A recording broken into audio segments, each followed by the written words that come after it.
चौथा टाइप हम जिसका देखने वाले हैं डायरेक्ट इन्वोकेशन, इनडायरेक्ट इन्वोकेशन और कॉलिंग। इस इनडायरेक्ट इन्वोकेशन के अंदर आते हैं तीन types. The first one is call, second one is apply,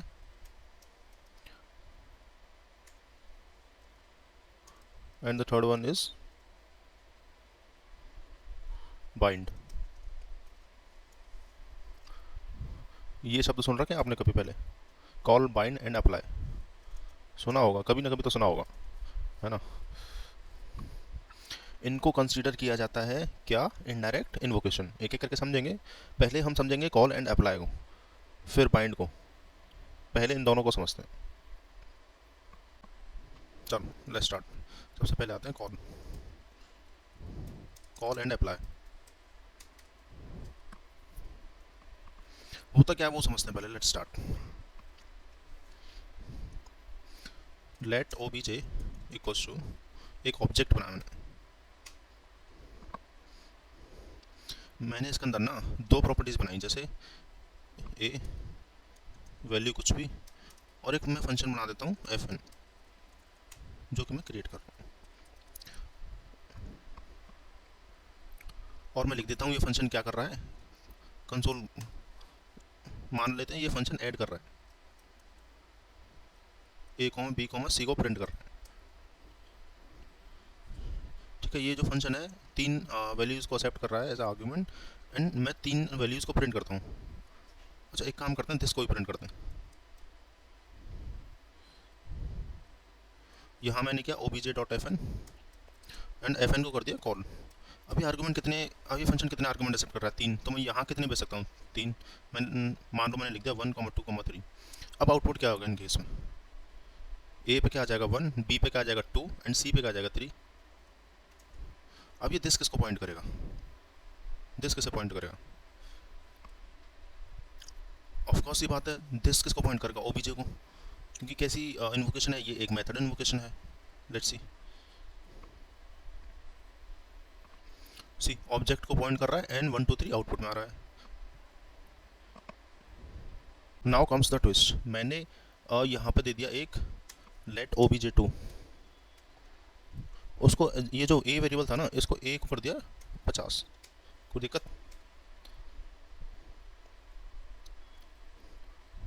अब obj के अंदर तो fn था, इसलिए मैं उसे कॉल कर पा रहा था, उसको बुला पा रहा था, कॉल कर पा रहा था। बट क्या obj2 के अंदर fn है? जी नहीं, obj2 के अंदर तो fn है ही नहीं। जब obj2 के अंदर फंक्शन नहीं है, तो मैं क्या उसको कॉल कर सकता हूँ? Answer is yes. कैसे? Using call. मैं क्या कर रहा हूँ, मेरे ऑब्जेक्ट 2 के अंदर fn नहीं है, लेकिन किसी और ऑब्जेक्ट के अंदर fn है। तो मैं क्या करता हूँ, मैं इस ऑब्जेक्ट 2 का रेफरेंस बदल देता हूँ, उसकी कॉलिंग बदल देता हूँ। कैसे? Let's see. मैंने लिखा obj है ना, obj obj के अंदर जो fn फंक्शन है उसको डायरेक्ट कॉल मत करो। ये डायरेक्ट कॉल हो गया, इसको डायरेक्ट कॉल मत करो। पैरेंथेसिस की तरफ से कॉल मत करो, उसकी जगह मैं लिखता हूँ dot call. Since call is a method, तो मैं यहाँ पे कॉल कर देता हूँ उसको। अब इस कॉल के अंदर जो मैं लिखूंगा ना obj2, अब क्या होगा, ये कॉल की वजह से fn का रेफरेंस किसके पास आ जाएगा? obj2 के पास आ जाएगा। अब इसका मतलब क्या हुआ, मैंने यहाँ पे क्या किया है, मैंने दिस के रेफरेंस को किस पे चेंज कर दिया है?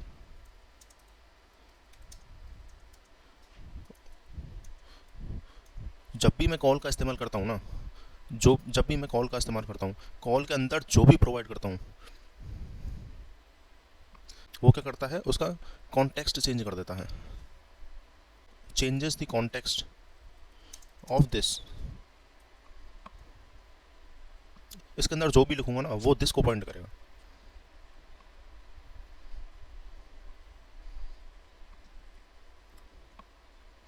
Let's see the output.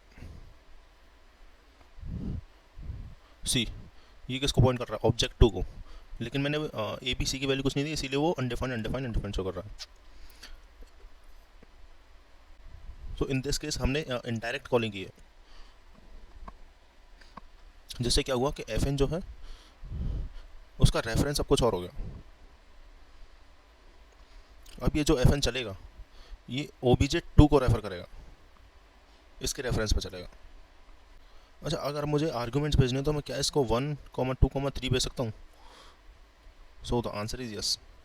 Let's see bye running this code again. Yes. तो क्या ये कॉल समझ आया? This call is a indirect invocation.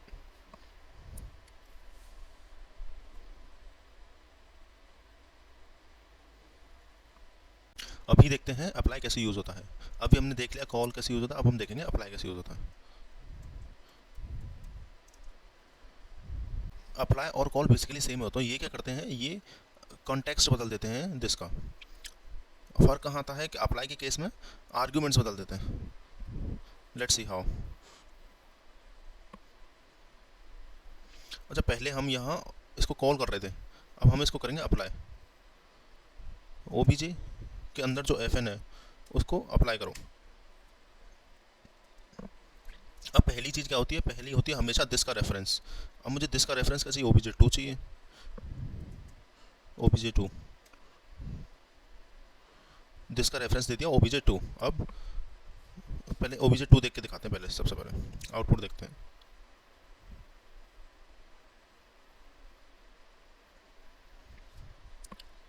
इसे देखो किसको पॉइंट, obj2 को पॉइंट कर रहा है। और क्या दिखा रहा है, अनडिफाइंड अनडिफाइंड अनडिफाइंड। बट ये क्या एक्सेप्ट कर रहा है, 3 आर्गूमेंट ना, तो आर्गूमेंट कैसे भेजूँ? 1, 2, 3। So the answer is no, हम ऐसे आर्गूमेंट्स नहीं भेजते हैं। अप्लाई के केस में ऐसा नहीं होता। अप्लाई के केस में हम आर्गूमेंट्स को कैसे भेजते हैं, in the form of array, like 1, 2, 3। बस ये फ़र्क है अप्लाई ऑन कॉल में। So let's see it is working fine. So the call के केस में क्या होता है कि आर्गूमेंट्स जो होते हैं वो कॉमा सेपरेटेड होते हैं, एंड अप्लाई के केस में हमको एरे के अंदर पास करना पड़ता है। So this is the difference between call and apply. That is the only difference. बाकी दोनों क्या करते हैं, दोनों क्या करते हैं, changes the context of this. पहला जो आर्गूमेंट है वो दिस को पॉइंट करेगा। That's it.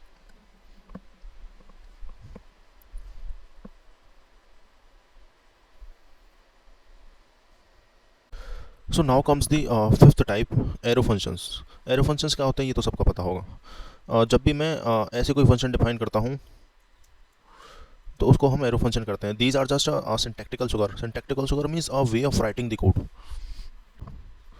मैंने बना दिया एक ऑब्जेक्ट लाइक लेट obj5। मैंने लिखा एक फंक्शन एफ एन, एंड मैंने फंक्शन के अंदर लिख दिया console dot log this,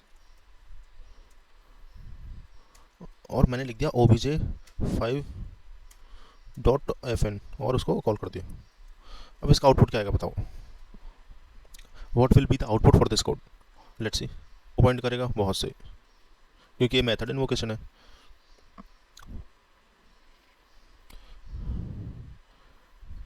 example 2 देखते हैं इसी का।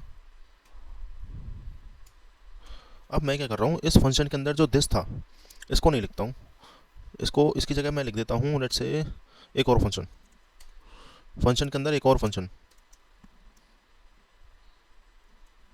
और यहाँ लिखता हूँ कंसोल डॉट लॉग दिस, और इस फंक्शन को करा देता हूँ कॉल। अब आउटपुट क्या आएगा, let's see. Window object direct calling की वजह से, क्योंकि यहाँ डायरेक्ट कॉलिंग हो रही है। अब मैं लेता हूँ एग्जांपल नंबर 3। अब ये जो फंक्शन था ना अंदर, इसको मैं बना देता हूँ arrow function. Let's take another example here. मैं इस फंक्शन को चेंज कर देता हूँ एरो फंक्शन के साथ में। लेट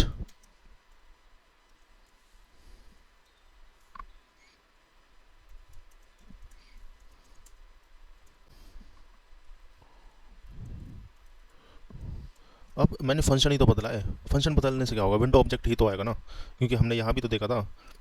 लेट्स सी नहीं।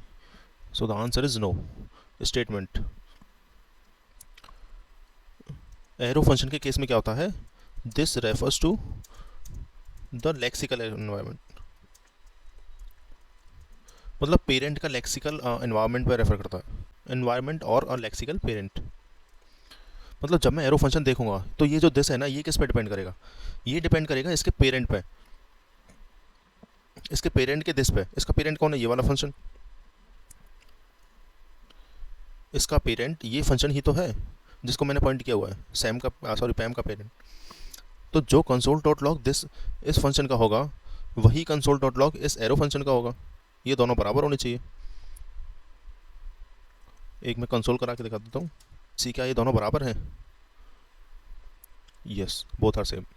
जब भी मेरे पास एरो फंक्शन आता है तो एरो फंक्शन का दिस रेफर करता है उसके लेक्सिकल पेरेंट पे।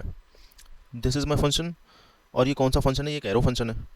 अब इसका दिस जो है वो डिपेंड करेगा इसके पेरेंट पे। इस एरो फंक्शन का पेरेंट कौन है, एफ एन वाला फंक्शन।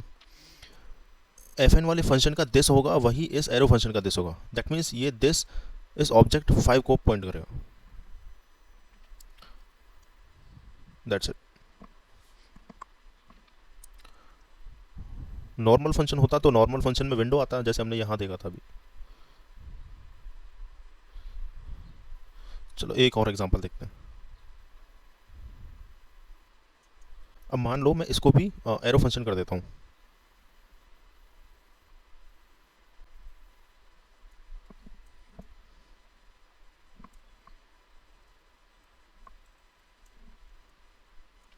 इसको भी एरो फंक्शन कर दिया तो बताओ क्या होगा। सबसे पहले दिस किसको पॉइंट करता है, एरो फंक्शन है तो इसके पेरेंट पे। अब ये एरो फंक्शन किसको पॉइंट करेगा, इसके पेरेंट पे। इसका पेरेंट कौन है, ओबीजे। और ओबीजे का दिस किस पर डिपेंड करता है, ओबीजे का दिस ओबीजे का डिपेंड करता है अपने विंडो पे। Let's see the output, C the output is window. क्योंकि अब ये भी तो एरो फंक्शन हो गया ना, ये भी किस पर डिपेंडेंट है, अपने पेरेंट के दिस पर। इसका पेरेंट क्या है, ओबीजे 5, वो किसको पॉइंट कर रहा है, वो बेसिकली विंडो का ऑब्जेक्ट। That's it.